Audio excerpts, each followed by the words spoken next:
धारा 370 हटने के बाद जम्मू कश्मीर में बहुप्रतीक्षित विधानसभा चुनाव संपन्न हो चुके हैं। राज्य में सभी 3 चरणों की वोटिंग पूरी हो चुकी है। प्रत्याशियों की किस्मत ईवीएम में कैद हो चुकी है। इसके अलावा जो एग्जिट पोल आए हैं उसमें जम्मू कश्मीर में कांग्रेस और नेशनल कॉन्फ्रेंस की सरकार बनती हुई दिख रही, लेकिन ये मामला इतना आसान नहीं। 8 अक्टूबर को मतगणना के बाद अंतिम नतीजे आएंगे, लेकिन उससे पहले ही जम्मू कश्मीर में कुछ ऐसा हो रहा है जो बीजेपी को फायदा पहुंचा सकता है। जी हां, अगर जम्मू कश्मीर में खंडित जनादेश आता है तो 5 मनोनीत विधायक सत्ता की चाबी संभाले हुए दिखाई पड़ सकते हैं। वहीं उपराज्यपाल मनोज सिन्हा की भूमिका भी सरकार गठन में बहुत महत्वपूर्ण होने वाली। बता दें कि जम्मू कश्मीर में बहुमत के लिए 48 के जादुई आंकड़े तक पहुंचने की कोशिश तमाम दल करेंगे।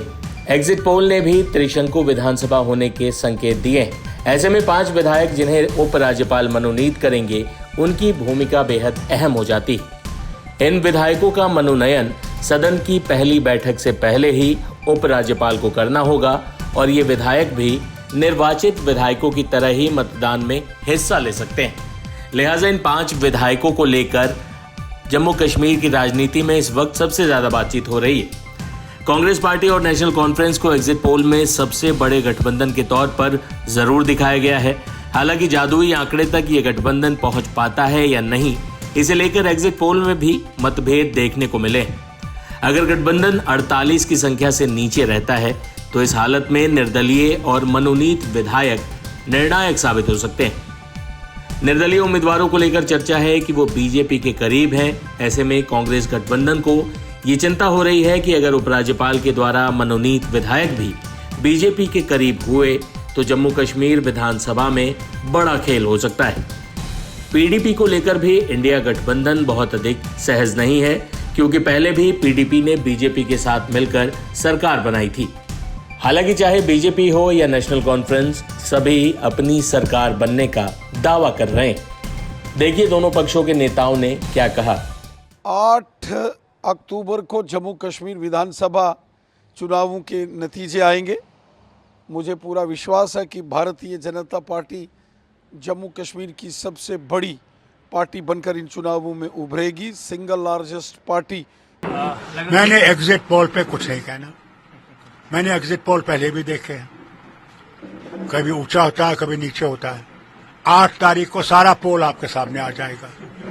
बक्से खुलेंगे, पता लगेगा कौन कहाँ खड़ा है। अगर मेरे पास जादुई चिराग होता तो मैं उस जिन को लाता, कहता जिन बता कितने हम जीतेंगे, कितने वो जीतेंगे।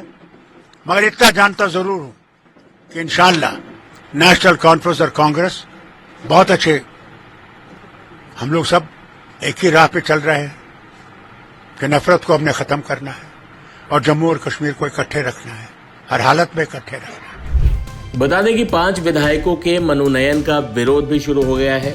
कांग्रेस पार्टी के उपाध्यक्ष रविंदर शर्मा ने कहा कि उपराज्यपाल की तरफ से होने वाले विधायकों के मनोनयन का हम विरोध करते हैं। वहीं बीजेपी का कहना है कि जो भी होगा वो नियम के तहत ही होगा।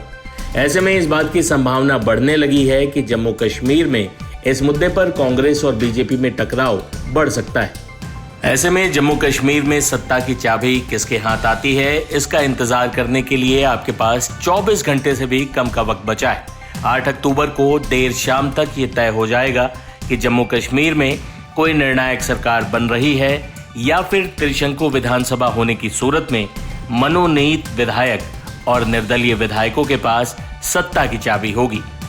और जैसा कि विपक्ष आशंका जता रहा है, ये सभी बीजेपी के करीबी हैं।